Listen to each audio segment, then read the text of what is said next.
sort of exists in freshwater. We're dealing with saltwater, so it's enterococcus, or enterococci, which is sort of the same thing. It's a fecal indicator bacteria. We found some spectacular high readings off of Bradenton Beach, and then they went away, poof. And she's getting some high readings up in Tampa Bay. So we're learning as we go. We've just decided to alternate 1 week of the regular monitoring run and 1 week of investigation. Last week we did a whole bunch of samples around the anchorage at Bradenton Beach.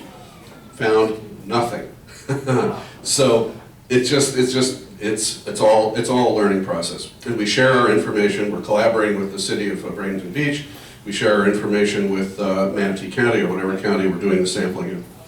And so, you know, we've also, like Mosaic, Larry Brand, who spoke here. How many of you remember Larry Brand from last year? Yeah, okay, lots of you are repeat customers, and that's great. Larry Brand told me that he's an advisor to our water sampling and our water quality program, as is Mike Parsons at Florida Gulf Coast University, two really top-notch scientists who are resources for us.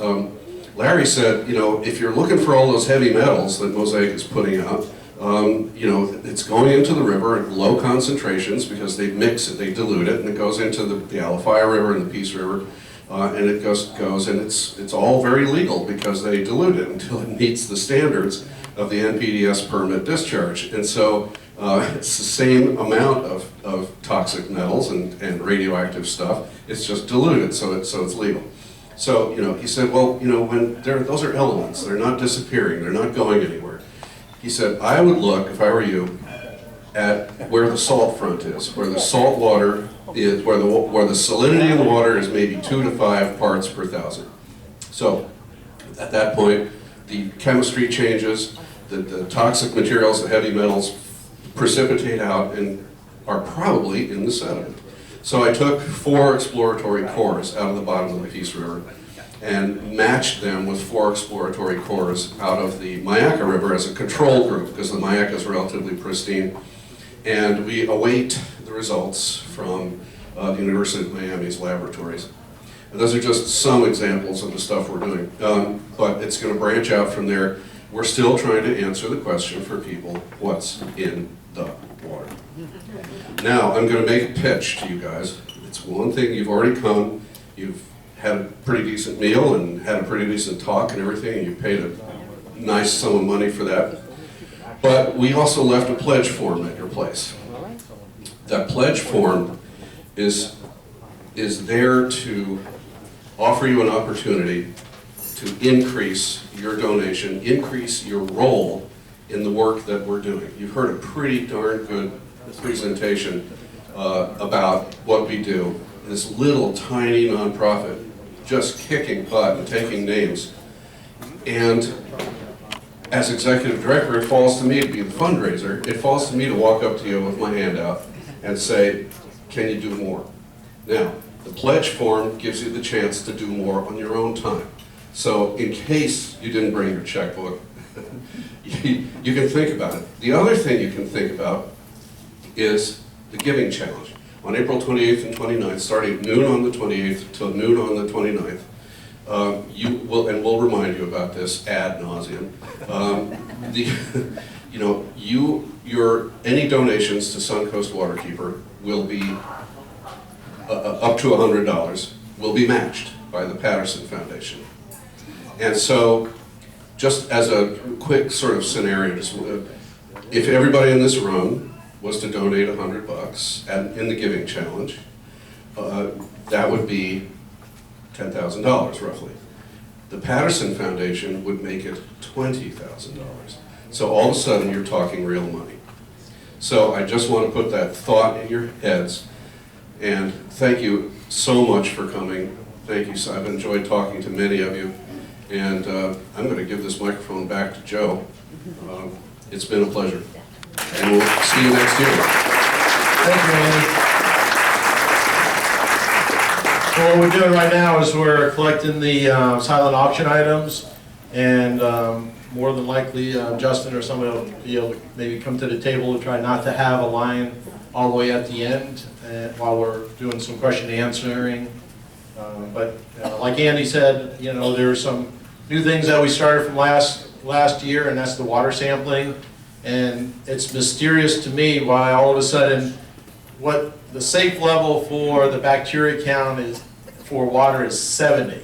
We had readings of over 18,000. 24,000. It was 24. It was unlimited actually when the test results came back. And the first ones were around 1,600, 16,000 all around the city of Bradenton Beach, that Bridge Street Pier. And then we publicized, we called the health department after the second testing to try to strategize. And so part of what we did with the last sampling, we surrounded the whole site, whole Anchorage. We went in the middle of the Anchorage, we went east, west, north, and even to a sewer pump lift station, sampled the water, and we're glad that the water came back without any detection of bacteria, but it was also a real big incoming tide, and whether they cured whatever needed to be done, I would hope that that was the case from our efforts. Yes. So we'll go to some people had some questions for Justin. Justin, if you want to. Justin, can you repeat the question?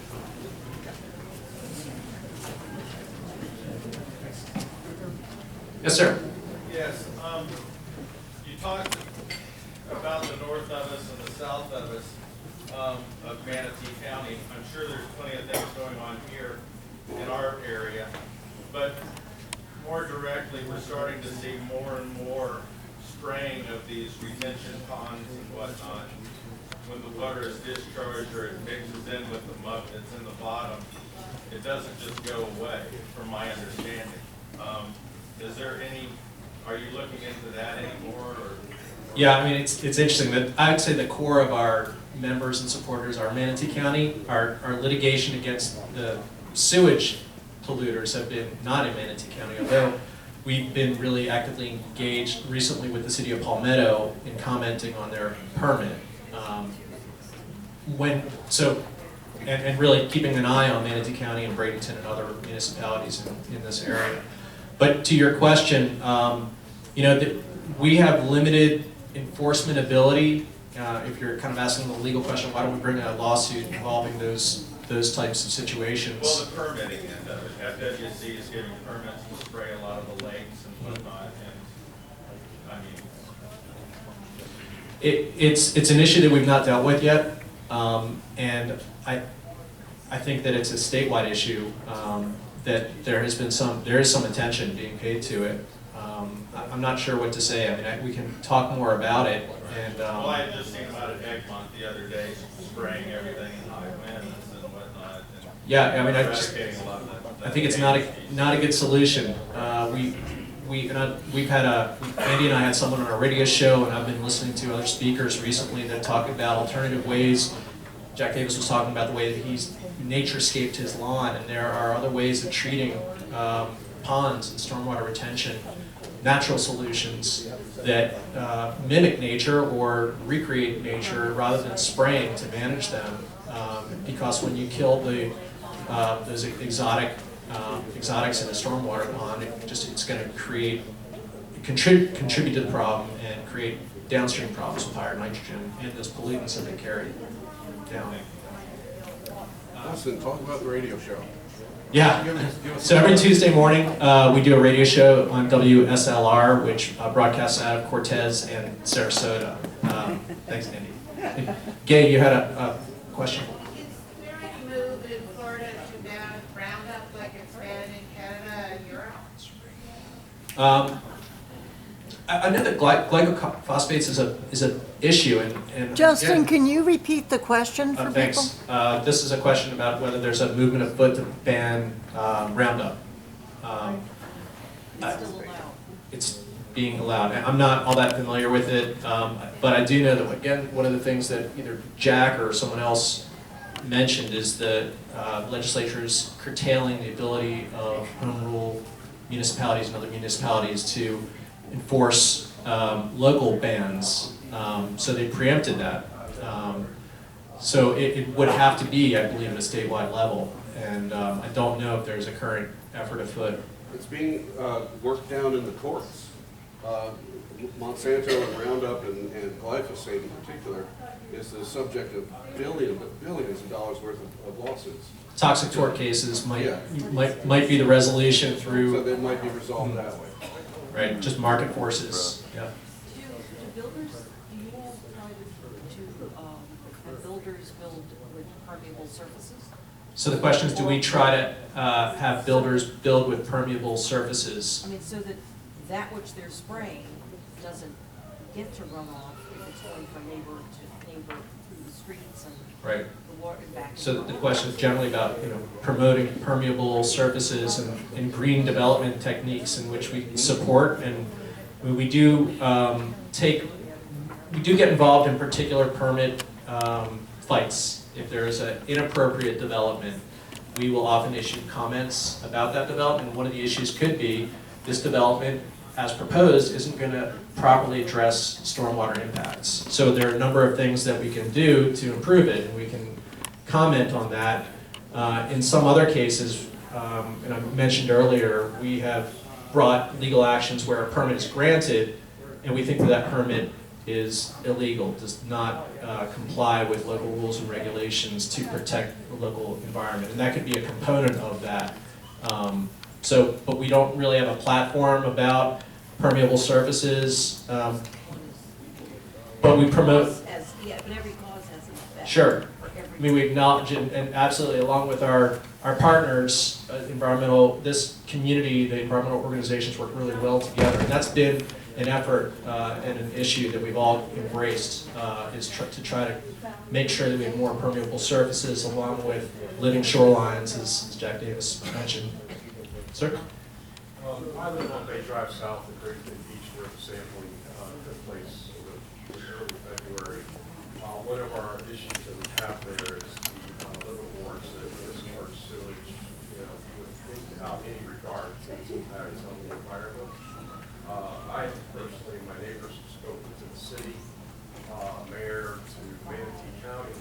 They all throw their arms up in the air and say, find some work, and they don't get paid. And so until those vessels can be evicted under the derelict voting regulations or the environmental sewage regulations, they say there's nothing we can do. Do you have a recommendation of somebody in government that actually has an ear to this issue? Well, I would talk to your local representatives. I think that the question was really about the sampling that we've been doing on Anna Maria. Andy's been weekly sampling Bradenton Beach, and we have really high levels that we found sporadically of sewage or an indicator of sewage on the bay side. We're focusing on bay areas for recreational waterways because the Department of Health does sampling on the Gulf side, but there's really not any sampling going on the bay side where we know people are in the water. So how do we address the liveaboard problem there and other places? We're going to be addressing the same problem. It is like a legal minefield of how to get these guys into compliance. The hammer doesn't work very well with liveaboards. The carrot and the hammer approach, I think, works. When I looked to what happened down in Sarasota, it was very expensive, creating a mooring field and offering them a very safe mooring area and the service of a pump out. I think that helped the problem. So they need to go through all those hoops that, if you didn't hear it, you have to go through all these hoops to either evict the boat that is taken up and is not properly discharging their sewage, and it could take years. Or maybe you get a honeypot boat and go out there and offer them a free pump out while all that goes on. I mean, I think you need to work with your municipality to come up with some creative approaches, and I think that Bradenton Beach recognizes it. It should be, seems to have been a good partner with us when we identified the problem, along with the Department of Health, in trying to come up with solutions. But I think that it's a difficult problem. We need to come up with creative solutions while still moving forward with what, the enforcement that's available. Some of those boats are actually rentals. They rent those indigent, one or two couples own several of the boats and rent them out. It's a commercial enterprise, and they should be held to a higher standard. than just the average, indigent liverboard. But the first thing that you would have to have is leverage. And we were trying to find it for you with our sampling, and we'll be continuing to sample. But right now, the evidence does not support necessarily continued effluent from the houseboats, the residential boats. The other thing is that area is very thoroughly scoured by pretty hard, strong tides. And whatever does land in the water gets taken away pretty quick. So I have no idea how or why we got those 2 weeks worth of samples, but we'll be back and we'll keep testing. And Yeah. if it's an ongoing phenomenon, we'll catch it. And so please follow what we're doing with this water quality sampling program. We'll be posting on Facebook. There is an app that you can use on your phone or your computer called the Swim Guide. We'll try to send some information about that. I should have some glitzy slides behind me, but there's like an app that you can get on your phone and say, hey, I'm thinking about going out for a paddle or go fishing or send my friends that are in town to go to the beach. And you can look up on your phone and see what the recent water quality monitoring shows from the Department of Health, from Waterkeeper, from whoever we can find that will share that data. So it's pretty nifty. And we're doing it also in Tampa, and Rebecca has been doing the water quality monitoring in Tampa, and we're seeing really high levels in Safety Harbor and not surprisingly, on the Hillsborough River. But we've got really limited capacity. I mean, we can do the sampling, it's expensive, we're gonna do it, but again, it's the job of the municipalities and the Department of Health and the counties to, once we identify it, hopefully they'll do the job to fix it. If they don't, then we'll do what we gotta do. Yes, thank you, Mary Lynn. So this water quality monitoring program is great for sponsorship. The sample, it's something like, rather than raising money to sue polluters, it's one of these things where we can actually say, hey, you're raising money to do water quality monitoring, here are the results, and here's how much it costs. So it's something you can really grasp. And so it costs us about $1,000 a site per year to do the water quality sampling, for the transportation, to send it to the lab, to disperse it through the public, to do the outreach and education. So I encourage folks, and we've had a few people already sponsor sites where they've struck a check for $1,000 and say, hey, I'm really interested in this site. One is down in Centennial Park in Sarasota, where someone said, I think that the city's polluting sewage there, and this is great, this is what needs to be done. Get out there every week and sample for it, and I'm going to sponsor it for $1,000. Gabe, you have another question? Does Waterkeeper, I know it's beyond your scope, but does it have, I'd be interested in your opinion of the new state water quality laws that they just heralded. Mm-hmm. Yeah, so one of the other things that we do as Suncoast Waterkeeper and waterkeepers throughout Florida have now created an entity called Waterkeepers Florida. So all 14 organizations are amplifying our voice and weighing in on state legislative issues. So we have taken positions on a number of bills that are before the legislature and offering substantive comments, in speaking with staff of the legislators to try to improve or identify problems in bills. And so I think that that's only going to continue. There's one particular bill, the Clean Waterways Act, I think, by Senator Mayfield, which is likely going to pass. And I think that the position of the Florida Waterkeepers has been, we spent a lot of time trying to improve that bill, which is better than nothing, but in general, the consensus of our brethren, our groups, is that it's not nearly enough.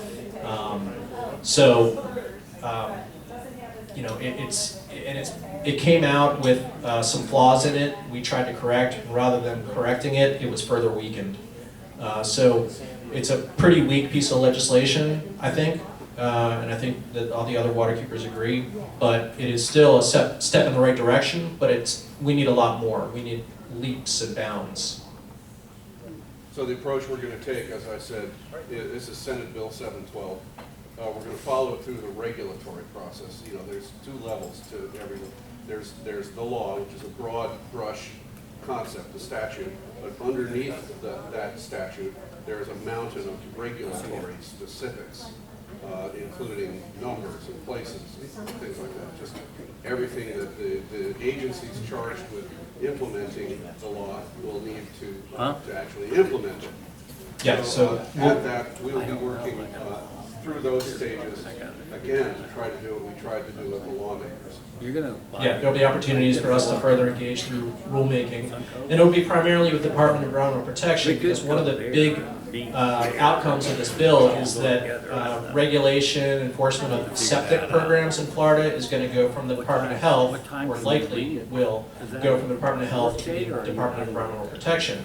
I would have said, like under Governor Scott, like the DEP is in no position to undertake anything else, but it's probably better than the Department of Health. And under the current administration, I mean, I think that they're better suited. There's an understanding. I think there is some leadership for these environmental initiatives. And as long as I think there's a chance for it to really make some significant improvements, but they're not going to need to really refund and rebuild the Department of Environmental Protection, because under Governor Scott, it was decimated. Their legacy staff head for the hills were fired or split or jumped ship. It's really kind of a shadow of what it was, but there's opportunities to rebuild. But we're going to need, when we go to rulemaking, we're going to need a lot of talent, and I think they're going to need some help to figure out how to develop these programs that are going to be legislated. Any other questions? I did want to give, hey, Rebecca, do you want to take just to talk a little bit about, so, you know, we've talked about water quality monitoring, we've talked about our advocacy and our legal engagement in land use and also in sewage and stormwater and water quality monitoring. And my friend Rebecca Schopfer is an environmental educator, and we've been working quite a bit talking about developing an environmental education program that would be collaboratively and consistent with the existing environmental initiatives in this area. So I wanted to introduce Rebecca Schopfer, who is a longtime environmental education environmental educator in Sarasota County. And you can talk a little bit about where you've worked and kind of the vision that we are creating, that we'd love to get some input about environmental education. Thank you. I'll just take a brief minute. My name is Rebecca Schopfer. I've been in environmental education for about 20 years up in Long Island Sound for about 6 years, and then most of the rest of that time down here in Sarasota. And I've had the amazing opportunity in my career to be in traditional classrooms, but involved either with taking over or creating from scratch programs that are involving around marine science that include going out into the field. And so my passion and specialty has really come to the understanding of our students learn the best and become the most invested in that education when they are out in the field and they are holding things in their hands and they are collecting their own data and then analyzing their own data and applying it to all of the basics that are in your general curriculum with that. So I've been most of my experience is all with high school students, but I've ranged through different camps and experiences with adults all the way down through elementary level. And here in Sarasota, my experiences have been at Sarasota High School. I ran for a few years the Carefree Learner program, which I assume many people in the area are familiar with if you're familiar with outdoor education. And that's run by Sarasota High School itself, and also involves the county middle school program. And then I've also been at Sarasota Military Academy up until a few years ago, and was their department chair and started their whole marine science program from scratch there. So my interest with this and what I hope to bring to the table for this organization is really just the idea of how we can get our students out into the field. And there's a lot of collaborative opportunity to do that with our local schools, with other environmental organizations that are in this area that are all in various different niches of either working with students directly or working on projects in the Bay that we can somehow involve students with. And I think a big a big opening that we need for this area is to really provide some upper level high school and college ways of getting students out into the field. So we've been kind of talking about how to provide professional development, how to provide our own field trips with a waterkeeper facilitator, and getting our students out into the field. And I think that's really something that our area could benefit from, and doing that collaboratively with the other groups as well. So if any of you are interested or have any questions, please feel free to come find me or contact Justin. Again, my name is Rebecca Schopfer, and hoping that we can get this as part of Suncoast as well. Thank you. Thanks, Rebecca. Thank you. So I think that's pretty much the end of our program, but we're going to do the raffle, and we've got folks coming up. If you have had the top number and were able to purchase a silent auction item, we have those. Justin, do you want me to read the names of people who haven't come up yet? Yeah, sure. Do that. Okay. So Serena Farmer for the boat trip.